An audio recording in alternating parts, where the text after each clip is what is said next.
Hello, Johnson friends, welcome back to Railway, and today we're going to be looking at a Bachmann Midland AF. Hope you enjoy the video, and let's get this review started then. So, obviously before I show the model, guys, obviously I am just going to give you guys a little bit of an update. The reason why I've been posted for the past 2 weeks. Obviously, as I said a couple of weeks ago, I lost my nan, and it has been proper playing on my mind like a lot more than what I was expecting it to. And then on top of that, my mum's been poorly as well. So I'm hoping that I am back up and doing videos now. But yeah, so we're going to be looking at this. And I know I was just going to show a quick glance of it before I get this thing put down behind me and obviously unbox it and everything. Again, you're not on the tripod because obviously I've still got my hard case on it, but I am sort of going to try and see if I can get in like a iPod tripod thing so I can use it for this phone.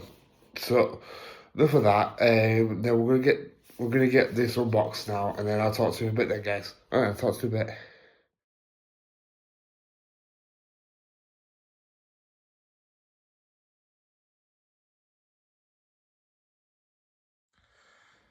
Right then, guys, so as you can see, the middle 4F is in frame. Just going to see if I can go back a little bit more. There we go. And I think I've pointed this out before, I only paid 80 quid for this one from Cash Generator. But again, if I can find one of these on like Model Centre or Wales or Sheffield, I will put a description in the link below. But it's me, it's just really lovely to see. And as you can see, it's a 21-pin decoder. So obviously I wanted to open this one up and see what, like, you know, the mechanisms like and everything. I think that's a brief history on the locomotive, so pause if you want to read the history. So, other than that, let's get this model out then.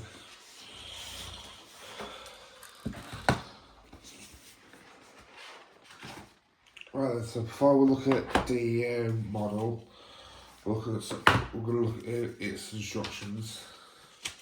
I think that's a bit about warranty, so that one don't really matter to me. So as you can see, I don't know how well you can actually see this, but it's an exploded diagram of the locomotive. Obviously, I'm guessing the decoder is in the tender, which I'm hoping, and by the looks of it, it looks like it's got a fitted speaker already, which I don't know, but obviously when I do fit this with the decoder, it will obviously, I'll also be able to show that off. So then, let's put the box over there. So we've still got looking about the block of ice here. So here we go. We're going to just take a look at the detail pack. I'm hoping that I can stick this back on. A bit of luck I can. Oh, that way. Yeah, so as you can see, the detail pack, by the looks of it, you just get like a speaker housing and some fireman tools and whatnot, and a vacuum pipe, I believe it is. Now, if I do need to put that into the tender when I fit it with DCC, then I will have to, obviously. But yeah, I'm just going to get this one out.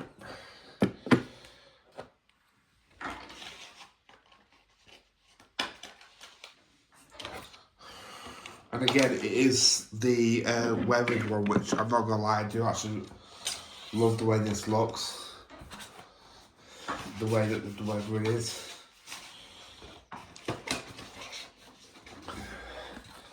Put the box back together, guys, that's all I'm doing.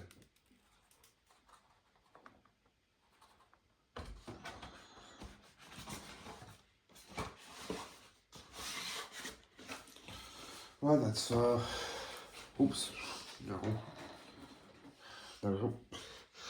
Right then, so as you can see, there's the logo, and as you can see, it's really nicely weathered. It's not too much weathered either, which I do really like the look of that, to be honest with you. But yeah, like I said, we're going to look at some of its details now, and then obviously get it running on layout and whatever else, and then I'll talk to you a bit then, guys. Alright, I'll talk a bit then, guys. Right, guys. So as you can see, it's up on the detail table now, and the first thing I'm going to look at on the locker is the finish. And obviously, it's got like a sort of matte finish to it, which does look really nice, to be honest with you. Obviously, the first thing we're going to look at with this model is the buffers. And I think if I remember correctly, yep, they are spun buffers yet again with a bachmann one. And as you can see, I think there's some sort of reputation of the valve gate in there. I'm not quite sure how well that will pick that up. Yeah, there is. And as you can see, there's the plate. There's the number. And then obviously, to continue down the tender towards the tender, it's just a standard tender basically. Obviously, you've got name couplings on each side. Now, one thing I really do love with this locomotive, if I can get it in view, is the cab detail. If I can get a bit closer than that, there we go.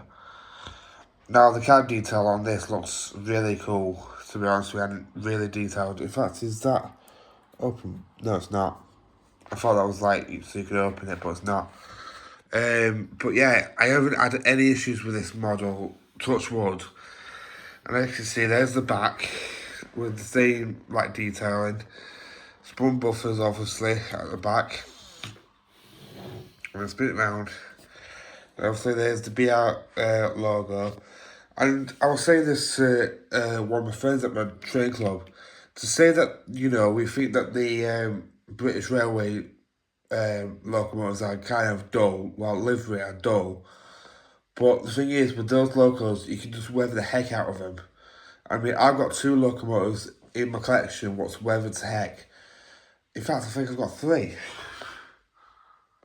Yeah, because I've got that, I can't think which one it's called, but I'll show you guys in a bit which one I'm on about. In fact, I'll show you. What about that one? That one's slightly weathered, but not as weathered as this.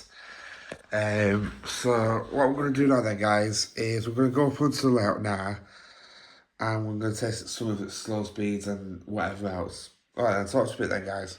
Right then, guys, so as you can see, the locomotive was on the layout now, so we'll just ease the speeds up a little bit, see what the slow speeds are like. It's a bit jumpy at first, but it is moving. As you can see, it is slightly moving. Because if I'm correct, I believe these were meant to be freight locos. I might be wrong about that, I don't know.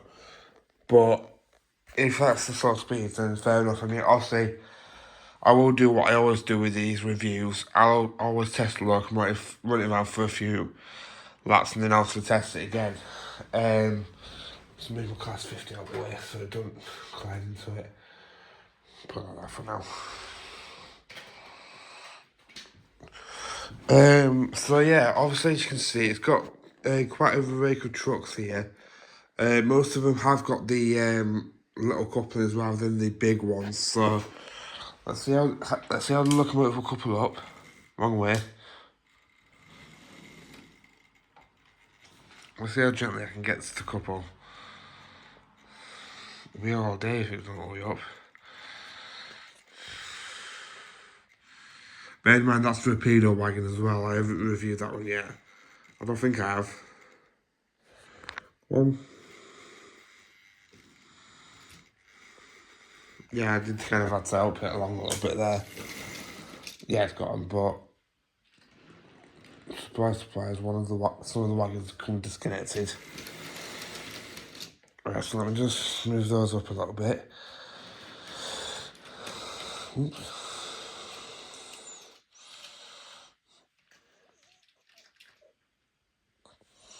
Right then, so we've got the Midland 4F on the layout. If these wagons come off first try, yeah, I knew they would. I'll just take them off. And it's got the ballast wagons, I believe they're called. And by the way, guys, I have been changing my layout up again a little bit more than what I have done before. Because Let's see if this will that.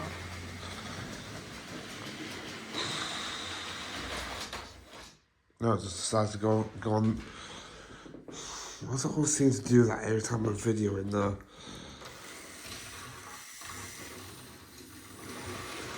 There we go. What happened there?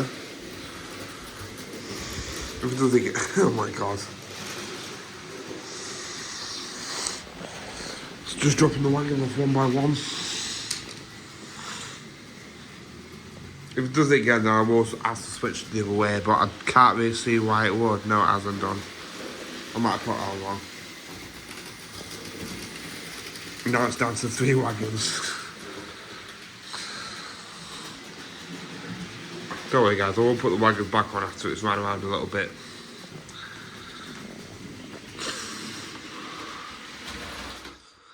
Something over there was making it come off.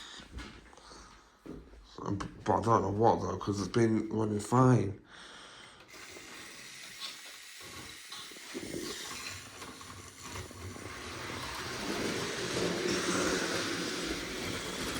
If you don't be able to just put it backwards and then it has to go backwards. In fact, slow it down because it is meant to be a slow goods engine, so. Right, I just want to see if it does it again. I bet you any minute what while I'm here.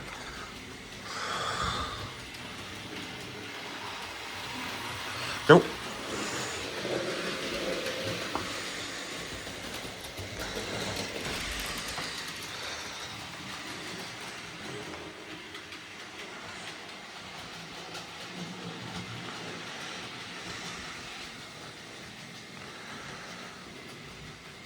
Oh, by the way, guys, I don't know how that's just reminding me. I'm just going to pause a minute just in case it comes off. Yeah, it has done.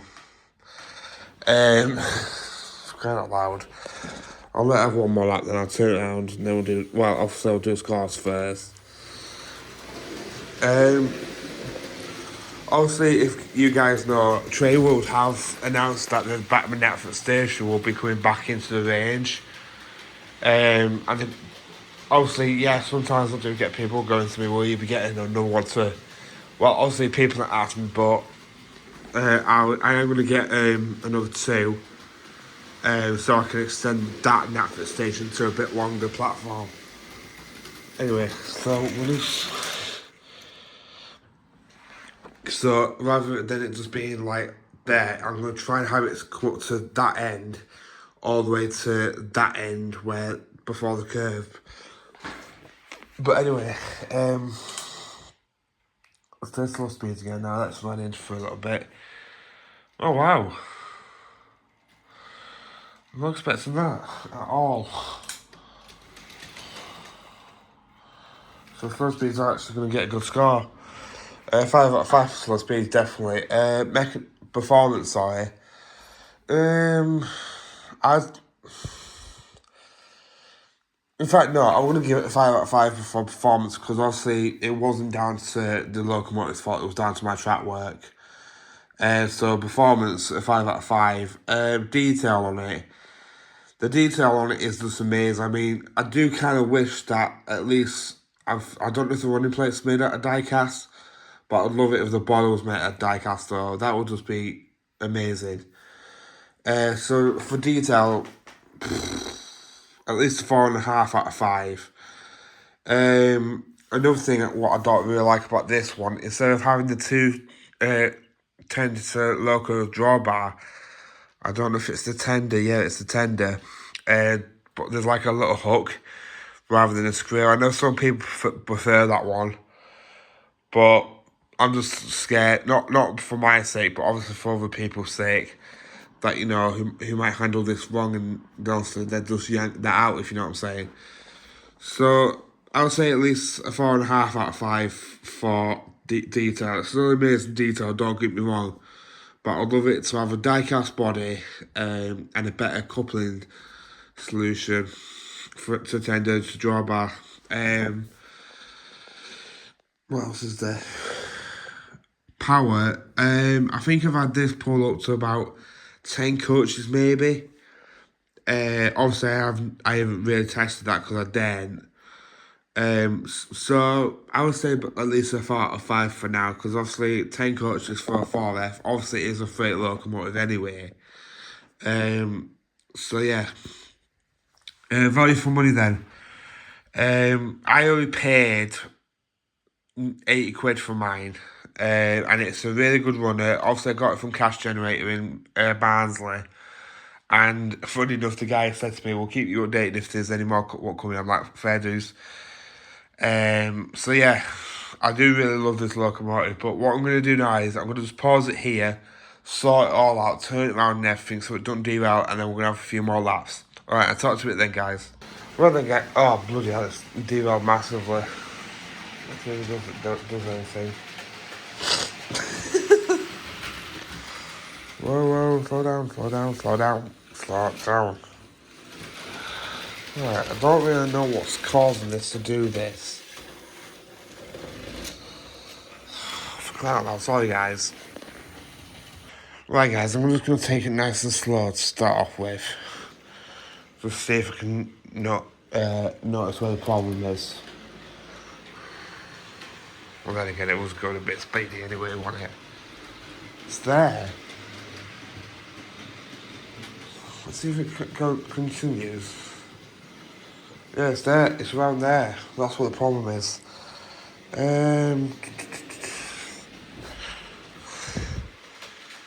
It does work on this track, guys, because honest to God, I've had it running on this track, so I don't know what the issue is.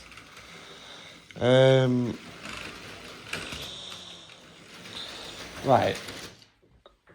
I'm gonna again. Right then, guys. I've had to take the wrong stock off it because for some reason it just keeps doing that. And again, I know it's not the locomotive's fault, so I'm not blaming the locomotive, but I've had to slow it right down to like nearly a crawl near enough, so just so you can get a couple of laps out of it. So as you can see, here it goes. It's a nice slow runner though, I'm not gonna lie. To say that if you don't want to up it to high speeds, you don't really have to. Speed up a little bit more. If it does it again, then we'll call it a day for the video. But I've just had it running around like this for a couple of minutes, and it has actually ran. Because there's a bit over there where it keeps jumping up and then just derail on that track over there. And then there's a little bit over there what's got like a little gap in it, and that's what's making it go over that point the way it does. Just want to see if it does it again. No, it hasn't, surprisingly. So yeah, well, stop it there, guys. And I'll put the camera back round and I'll let you guys know what's coming up next. Alright, and talk to you then, guys.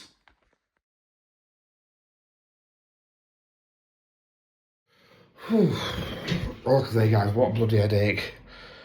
I do really enjoy this model. I mean, could it be designed better, like, you know, with a tender connection? Yes. But again, I'm not blaming that entirely on the locomotive, because I have had it running on the track before. Now, obviously, it means that I do need to go over my track again and see what's wrong with my track work. But again, I've had bigger models than this go over that, and they've worked fine.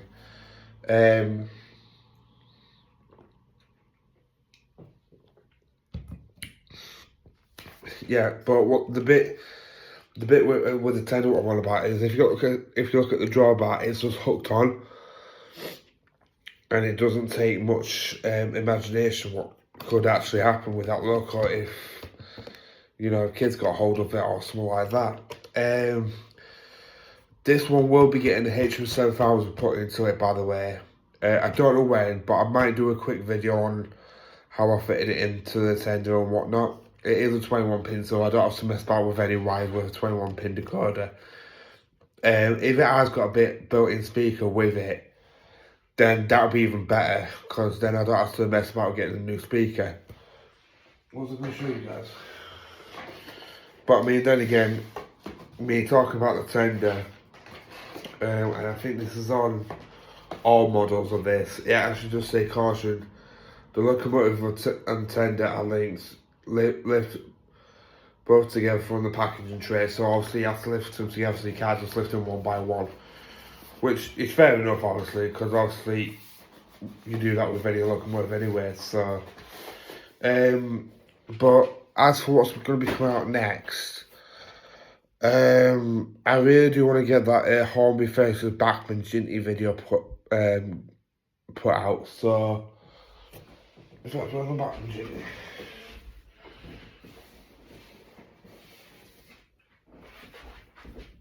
Alright, guys.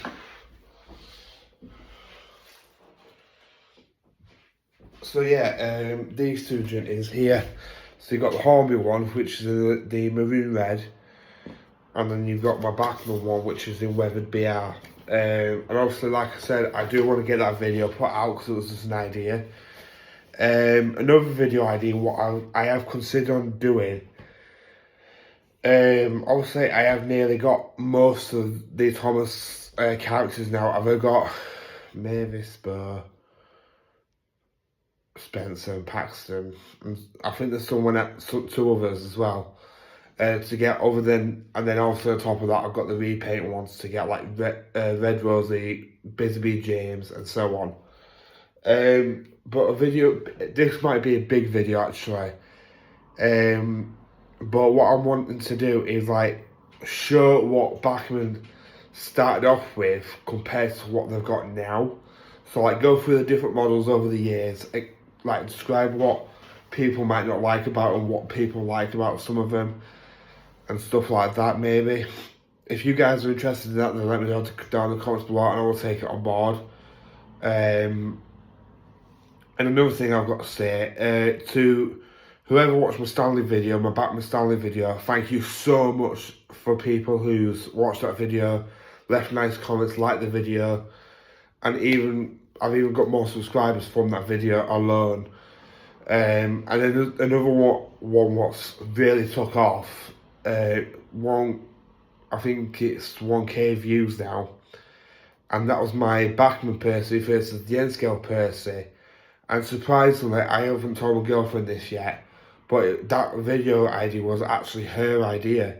So I will have to tell her that when she wakes up, obviously, because I'll say I'm recording this early hours in the morning because I have been asleep as well, but provided when it says.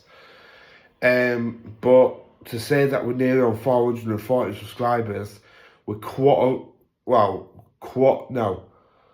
halfway there to reaching 500 subscribers already, and I do thank you lot for that. If I can get to 500 subscribers before the end of the year, then I will definitely do it'll probably be something simple like, you know, like a little offer, but obviously it will be brand new.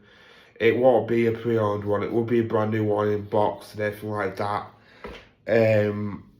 Not mine, obviously, I am keeping this one as well, so that's why I put that out. But yeah, I think the next video, what I might do, it might be the video on the two Ginties. Obviously, because there's a lot of specs on the Bachmann one, but there's a lot of more variations with the Hornby one. So yeah, other than that, I haven't got much else to say. Other than thank you for watching the video today. Please subscribe to my channel. Please like this video. Please comment down below what you thought of this Midland 4F. And if you think I should do that video idea with the Bachmann Thomas range when I do eventually get all the Bachmann models. Yes, I will probably even wait until I've got like all the duplicates as well, like the Bisbee James, Red Rosie, Smiling Diesel, and I think there's someone else, but I can't think exactly who it is right now without looking. So other than that, guys, thank you for watching this video today. Like I just said, please subscribe to my channel. If you want to share my video, that might help me actually. If you want to share the video, go ahead. Please like this video because I really do appreciate the fact that I'm actually getting a lot more likes on my standard video. But I'd appreciate if I got likes on my real life locals as well. Because that does actually mean a lot to me. Another thing, what was I going to say? And I do really love reading people's comments when they comment on my videos. It does really mean a lot to me.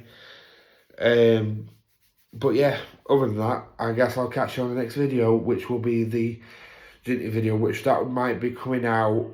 I'll get it recorded tomorrow, which is Thursday, and I'll get it put out for Friday. That's the idea. But yeah, I guess I'll catch you on the next one, guys. Alright then, guys. Take care of yourselves. Bye.